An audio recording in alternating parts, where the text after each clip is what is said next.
You know what? I couldn't have been prouder of these guys. We didn't play our best basketball the first 2 days, and I thought we set the tone early by the way that we got out and scored in transition. We made extra passes, and we made shots. And I couldn't be prouder of our kids and their resiliency, and us, on a neutral floor, winning the conference championship.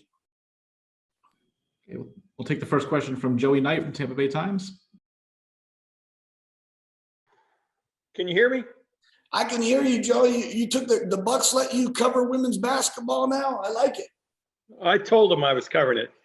All right. Hey, as good as y'all moved the ball and distributed it in the first half, and as good as you shot the three, was that about the best first half of defense that you've played all year? I thought, Joey, I thought we defended pretty well at home too. I just think the biggest difference in the game on the road, it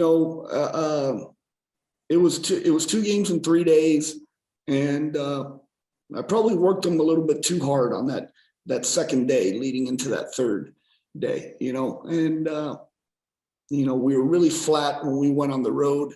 We got into some foul trouble. So I take full blame for that one. But today, I thought we came out and, you're up 24 and man, they started to make shots and take a run at us, but so happy for these kids and everything that they've gone through all year long to be, they left no doubt today, so I'm really happy for them. We'll go next to Chris Torello, please. Hey, Coach. Just for you and for this program and for what you've all been trying to build, what does this mean to you, to your coaches, to all the players that have donned the green and gold? I have an incredible staff, and we got a really good basketball team. That 31 day break really hurt us, but going through a grueling conference schedule like we did, and then coming here and not playing well those first 2 games and getting an opportunity to play for a championship. We've played for a championship in this league 5 times. The other 3 times we lost in the semifinal game, once to Louisville and twice to Connecticut. But I couldn't be prouder. This program, when you talk about South Florida, I think we're in the conversation of as one of the best 25-30 programs in the entire country out of 360 Division I programs. So that tells you something. Go next to Will Turner, please. Congratulations on winning the tournament, Coach. I thought Bia played probably her best basketball defensively of the season, and she didn't even score a point there in that second quarter. Just, if you could touch on what she did, especially down low on Kaba and Thomas and Smith. Yeah, and I think it hurt us not having her on the road at UCF. She didn't score, but I thought she defended. She threw her body around. She was high side, low side. She affected things, so I couldn't be happier for her.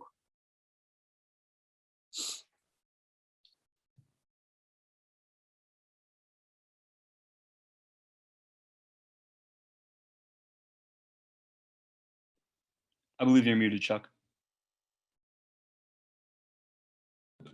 Sorry about that. We'll go to Richard Silva, please. Hey, Coach, again, as everyone's saying, congrats on the tournament. What can you say about Sydney? Not only what she did scoring, but also, she drew 2 charges. She drew a UCF offensive foul, just like the little things she did out there. But the 3 games she's had to defend Cortasia Sanders. I think she's done a really, really good job on that kid. Sanders had a much better second half, but Sydney set the tone. She got it. We found her, and she was shot ready and she made shots. I think Sydney's a kid. We got so many talented players on our team. Sydney doesn't get the attention she deserves. Because of She can create off the bounce. She shoots it, but Sydney really defends. We can put her on a shooter. We can put her on a driver. And I'm just really happy for her because it's well deserved. It's well deserved to be the player of the tournament. Go next to Silvia Guevara, Beyond Women's Sports, please. Hi, Coach. Congrats. Any lessons that you learned on this tournament on this year that you could share with us? Lessons. Well, we learned a lot about our team, and the resolve and the type of character. We have, we do things the right way. Our kids are incredible student athletes in the classroom, in the community, and they're great representatives of our university. So I couldn't be prouder to be their coach. We'll go to Jay Retcher, please. Coach. Hey, my man, what's up, buddy? What's going on, buddy? Hey, you just mentioned how the girls are, and just your whole team is a great representative of the university. But, on behalf of the Tampa Bay media, man, you guys are a fantastic representative of our community in Tampa Bay. Let me ask you, when they started turning the tide there and getting all those points and staging the comeback, how did you yourself kind of stay composed and not get too high, not get too low? How do you convey that message to the girls to just stay with it and not try to overreact? We're just getting sped up. We're getting sped up, and we're picking up our dribble in bad places. And we went on a long stretch. I mean, it was a median 2 timeouts we had to take during that stretch. But again, we found a way, and we did enough, and we took care of it, and made our free throws down the stretch. Congrats, buddy. Thank you. Last through a couple more here. We'll go back to Chris Torello, please. Coach, for so many years, it's been you're walking into Selection Monday with a loss. You're walking into Selection Monday with a conference title now. Do you feel that maybe changes how USF gets looked at come Monday night? Do you think? And also speak to the conference. We heard Coach Abe really almost like she had a really fiery kind of message here in her post game, thinking this should be more than, just one team, and, the AAC should be looked at pretty deep. Yeah.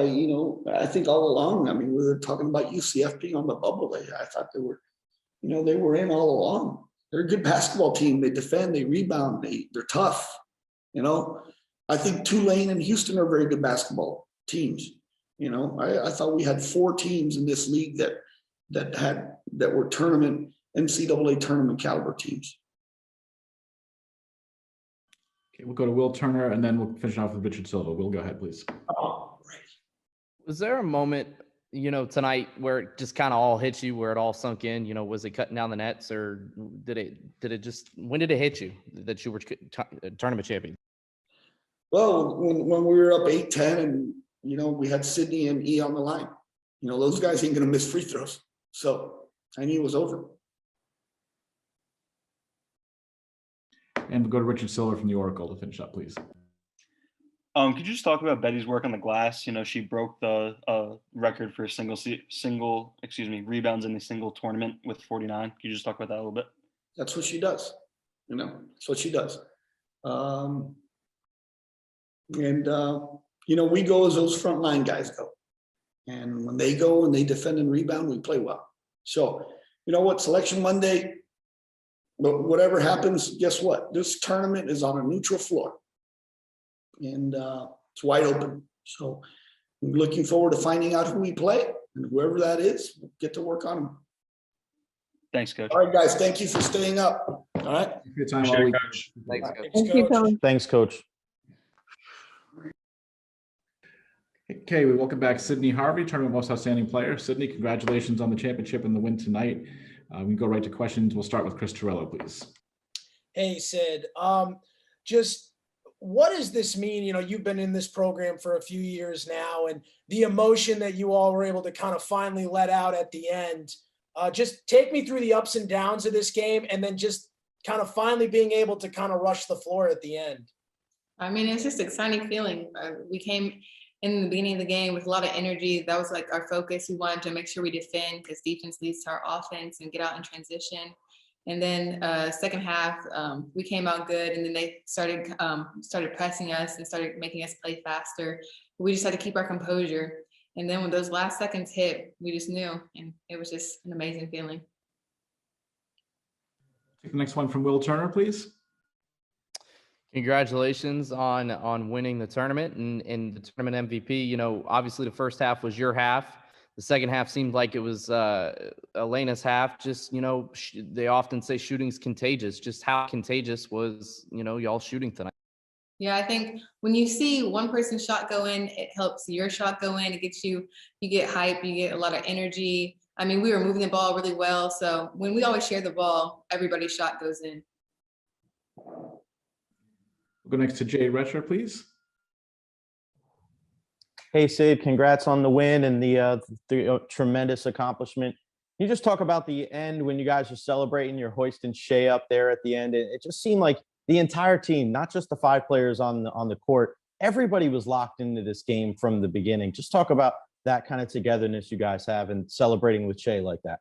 We're always talking about the word inseparable. No matter if you play 0 minutes, 5 minutes, 10 minutes, the whole game, everybody has a key part in this team. And I mean, the bench gives us energy on the court. We can feel them, we can hear them. And I mean, Shea's one of our leaders, and we just wanted to send her out with a win. Thanks, Sid. Okay, we'll take one more from Chris Torello. Sid, just looking ahead now, you guys will wait for selection Monday. There's still more history to be made for this team. There's goals that of getting to a different weekend and advancing. Just how much time can you enjoy this before you have to figure out, okay, who we're playing and kind of get reset, I guess? I think the next 2 days we get off, and then when we get back on that court, I mean, you just gotta, I mean, we can still enjoy this win, but I think it's on to the next. We still have more goals to accomplish. We got to be locked in when we start practicing again.